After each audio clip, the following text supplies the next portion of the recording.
Now there are a lot of choices for windshields, windscreens, fly screens, all kind of nice little accessories always available for the MT09.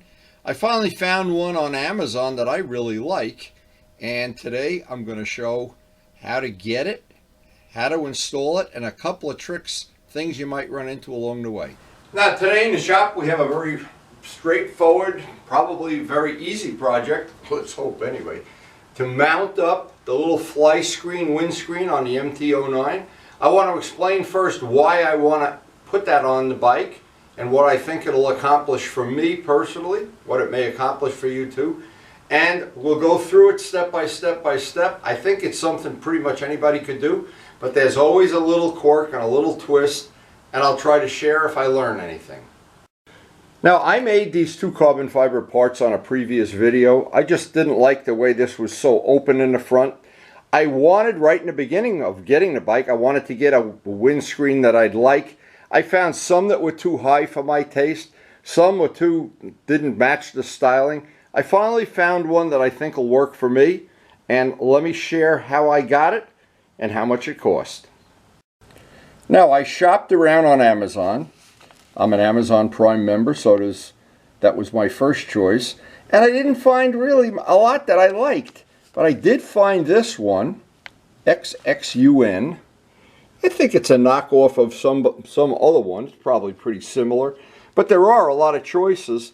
But one of the things about this one that was a little different is the big high ones that would be basically like a touring windshield. They were over $200. This one was $26. And it was $9 shipping from China. It took about a month to get here, and it arrived in perfect condition. So I was a little skeptical for $26 what I was going to get. I was blown away by how good this was. It's absolutely perfect, and there isn't even a sharp edge on it. Everything's drilled accurately. It looks like it's going to line up like a piece of cake once I put the brackets on. This looks like it might be easier than I originally thought, but in motorcycling, it never is. I wanted to show a close-up of the hardware that comes with it. The hardware is surprisingly good. The rubber mounts for the bolts that hold the windshield, they even have little plastic caps to kind of make them go away. It was surprisingly good quality for 26 bucks. So the first thing, and it's pretty obvious, these bolts that they give you, and they have little nylon washers, they go into I put the rubber bushings in here to make sure they fit. They do, of course. And they have the nice little bolts and the little caps that go over the bolts. So before I even start to put this on, I was pleasantly surprised at the quality. Now the bracketing, everything, this doesn't even have a sharp edge on it. It's nicely finished. And I have to admit, for $26, there was $9 shipping. This looked like it was going to work pretty good. And the quality of the part, the actual windscreen part, was really, really good. I was really surprised there was not a scratch or a ding or anything on it. It came perfect. So before we even get started, I wanted to explain what I think this will accomplish for me personally that maybe other people won't even care about. Now, I always think one of the things about the MT09 that a lot of people criticize is they think this is an unfinished area of the motorcycle, and that's the original reason I made these little parts. I made them on one of my previous videos, even made the carbon fiber from scratch. But it's beside the point. I may even be able to use those to cover up some of the empty spots. But here's one of the things that for me is important. I shoot a lot of video of riding. Riding a bike that's not aerodynamic. This bike is definitely not aerodynamic. It is like the GS. It has very poor aerodynamics. If you look at it, it looks like a porcupine, in fact.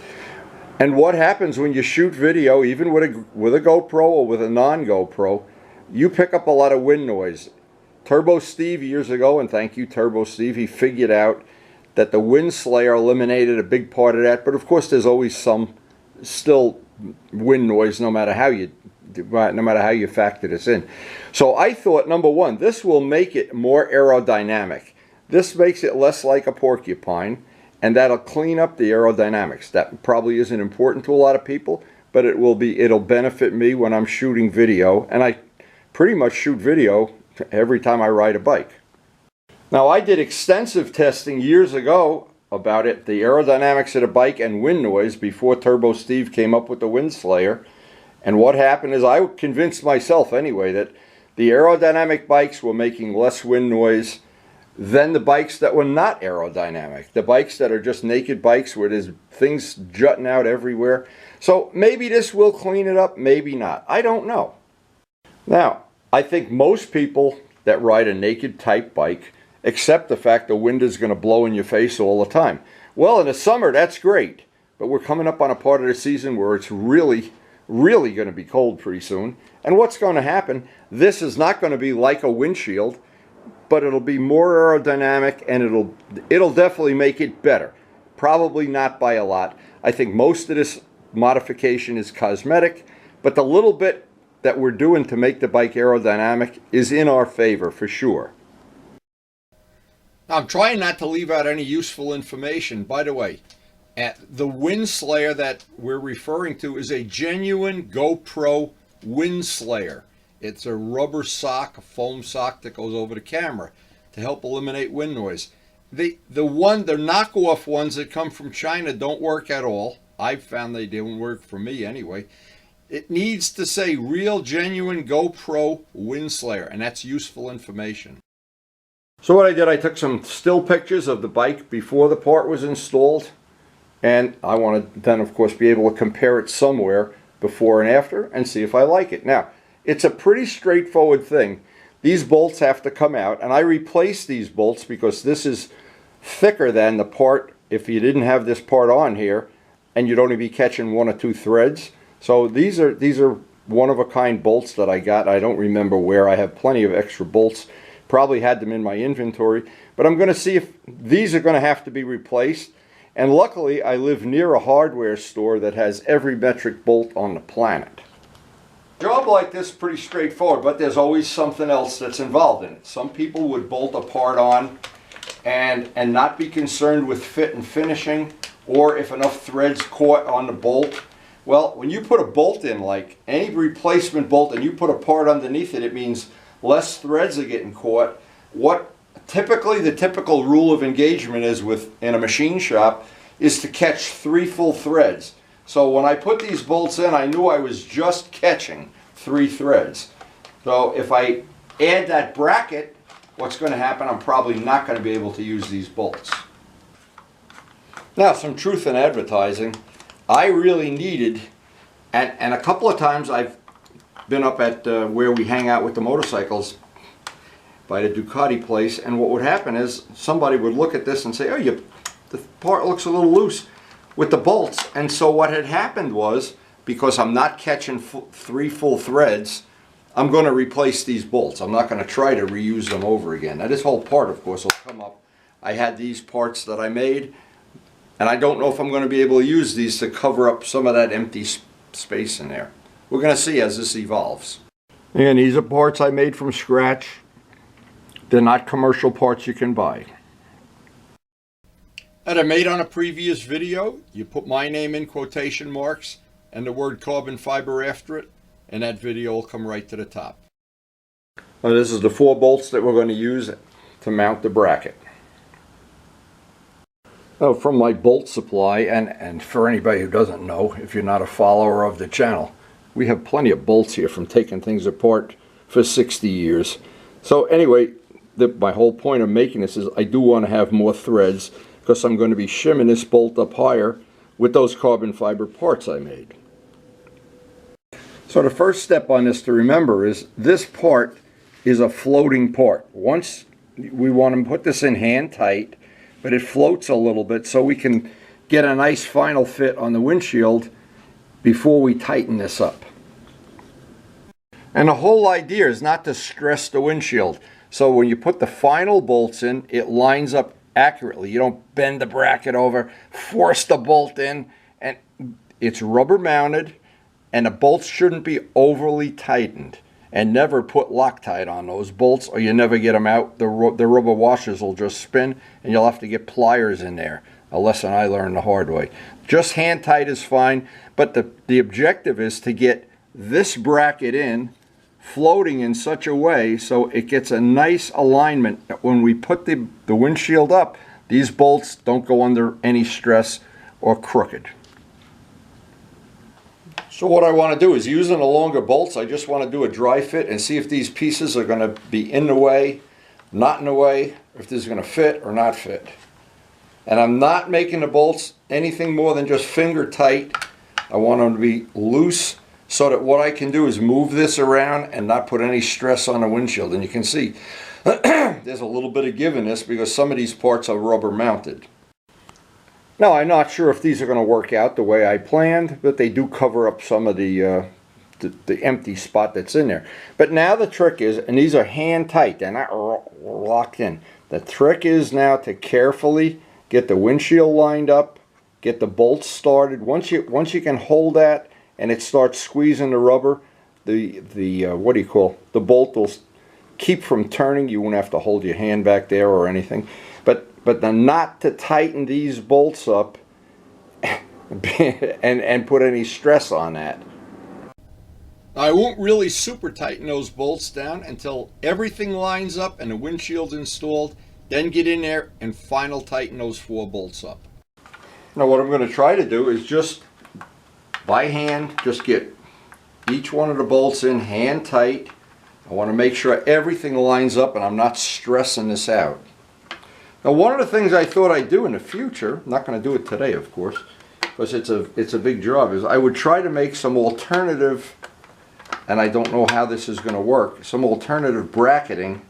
I want to show this, what I have in mind. I wanted this to lay down more on an angle, but I'd have to make a new bracket. That's a very all-day job. So for today I just want to show how to get the bolts in here, get them hand tight, and get a nice fit around here, and I think we'll be good to go. Now here's a good tip. As I put all the bolts in hand tight, tightened them down and started to tighten them, I could see that this was too close together. I was stretching it out. So what I did, I just bent this just maybe 1/8 of an inch, because again I wanted the bolts to just slide right in. I don't want to have to do this, is push them over and put that stress on the windshield. And believe me, I have broken windshields. That's why I had a carbon fiber windshield on the FZR for so many years. The windshield and the fairing and nothing lined up exactly right.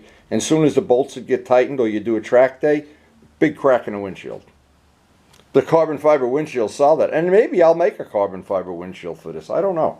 I'm kind of thinking this is step 1 of this whole project. And we got a whole winter to work on it. Now, truth in advertising, it took quite a few little tweaks to get this to line up exactly the way I want. And that's something that's a good investment to do. But again, this material that they mold windshields from, and ask anybody who's ever cracked a windshield. It's a very annoying thing. So now what I want to do is I just want to make this just hand tight, not over tighten it, and make sure I've got it that it isn't tipping to one side, although to be honest it looks pretty good. Now once I'm happy that the fit is pretty good, and what's nice about this, it's rubber mounted, so hopefully that'll keep anything from cracking. They did a beautiful job of finishing off the edges on this. I did not expect, to be perfectly honest, I did not expect the quality to be this good for $26. Now they have these little caps that I guess are supposed to go, yeah, I'm sure they are, just so you don't see the silver bolts. I was even thinking if I didn't like this, one of the things I could do is just buy some down at the hardware store, the Two Brothers hardware store. They have a great selection of metric bolts. Yeah, this looks like it's going to work better than I thought it would. Pretty cool. So I think it definitely does have a more finished look. I know for sure from my training in aerodynamics, this will be a lot better than all the rough edges that were there before. I think we're really going to be happy with that. And again, it's from Amazon, and it comes with directions, but none of the directions, they're just like Lego directions. You got to look at them and figure out what's going on. But there's nothing tricky about this. The hardest part of this whole thing is figuring out two things. Don't get the bolts that they don't line up in the windshield and then tighten them down thinking, that'll straighten it out. Make sure everything the bolts drop right in and tweak it until it's right. And you'll be I think you'll be satisfied for 26 bucks. Now, whenever I do any little modification, a little change to the bike, I like to look at it from a lot of different angles, a lot of different air. Up, down, high, low, left, right. The idea is I want to see that I didn't miss any alignments, and this actually looked like it lined up pretty good, except for that little tweak. Now, I'm not sure, every bike's a little bit different than the fits and the finishes. Some people aren't fussy about fit and finish. I am, and you could spend a little time if you had to, but this actually lined up pretty good. Now, somewhere over the winter, again, I mentioned this, I noticed that I could lay this further back. That would make it even more aerodynamic. I see I have a gap of about maybe an inch before it hits. But what it would require, again, is making up, and I may make some brackets up at the next snowy day, rainy day, whatever. I would like to have the option of, since it bolts in so easily, of just being able to have this setting and have that setting, have two settings.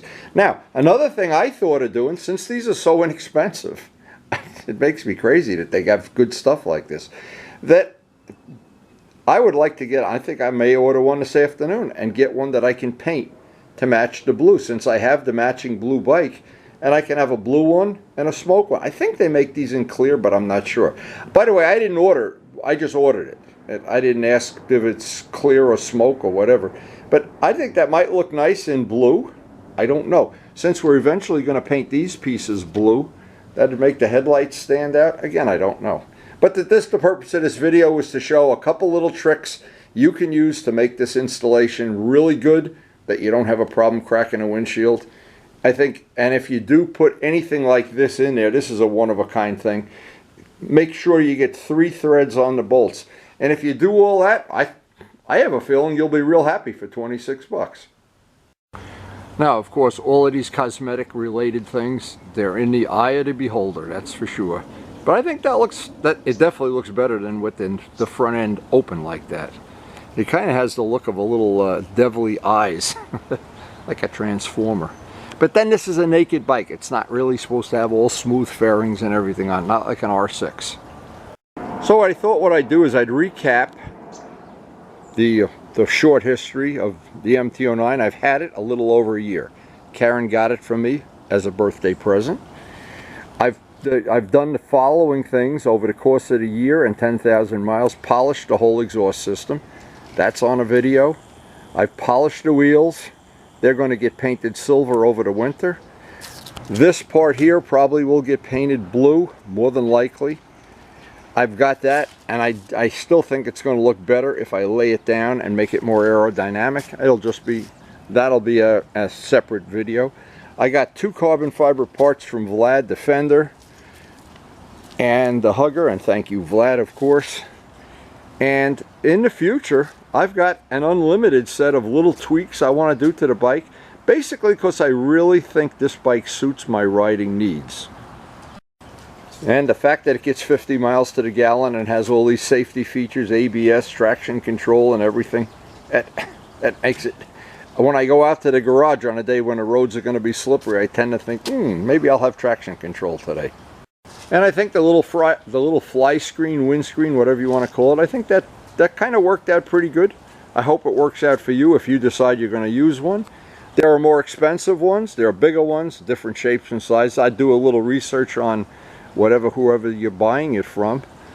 And the good news is, because this is a bike that's very, very popular, an awful lot of people make aftermarket parts for it. It's easy to customize it and make it your own. So the next day we get to ride, today is not a riding day, I think we're going to really enjoy seeing how that's going to work out in the real world. That was a very easy install, but again, I think those few little tips that I tried to share, I think they'll serve you well, especially if you don't work on your bike all the time. So I hope you found some useful information on this video, or something that you might want to use or do to your own motorcycle. This is a personal choice thing, and I don't know in the future, I haven't ridden a bike with it yet, how or if I'm going to change it. Or now the nice thing is, now that I've done this, I see this can be done in about an hour, hour and a half, basically for anybody with a couple of simple tools. And the those two little pitfalls of getting something that's under stress, not a good idea. The fact that this is mounted in those little rubber biscuits is nice. And actually, when you're riding the bike, from the cockpit view of this, it looks, I think it's going to be an improvement. It looks a little nicer than it did when it was just open in the front. Now, when I first got this bike, and the first time I ever rode it, of course, I'm used to riding other bikes. So what happened was, I got on a bike and it felt like this, like I was too high and I was too far forward.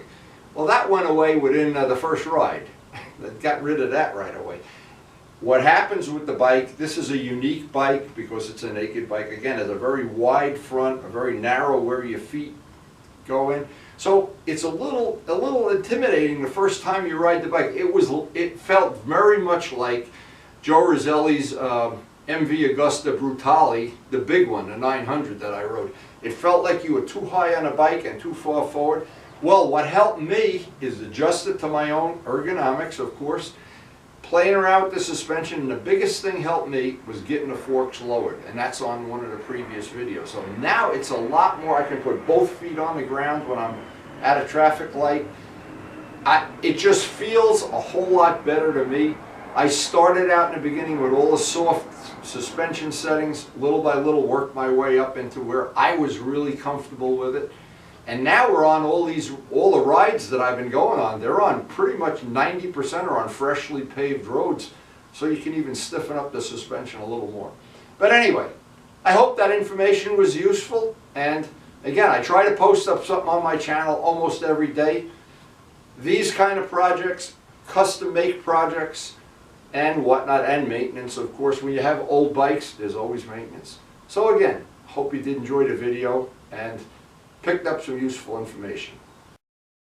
And one of the things I try to do when I do a how-to video, I try to share the information that I know, that I've learned, and a lot of it, believe me, I've learned the hard way, especially in things like painting and doing custom wheels and jetting two-strokes and polishing engines. There's always little pitfalls, and if you know the pitfall ahead of time, you can make the job a lot easier. Now, a job like installing this windshield, not a really big deal. Kind of an easy job, but it's something that if you over tighten the bolts and crack the windshield, can ruin your whole day. And so I always like to try to think a job through and think, what are the pitfalls going to be along the way? Well, I hope I shared that information well today, and I didn't leave out any steps.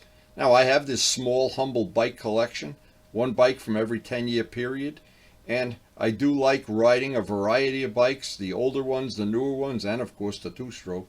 But the bottom line is, of all the bikes I have, the Mt09 has the most safety features, and I do try to ride it under the most diverse conditions I possibly can.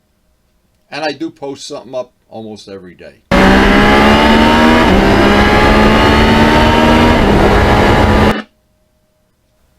So if you enjoyed the video, I hope you share it with your friends, and of course I hope, most of all, that we'll see you tomorrow. And thanks again for watching.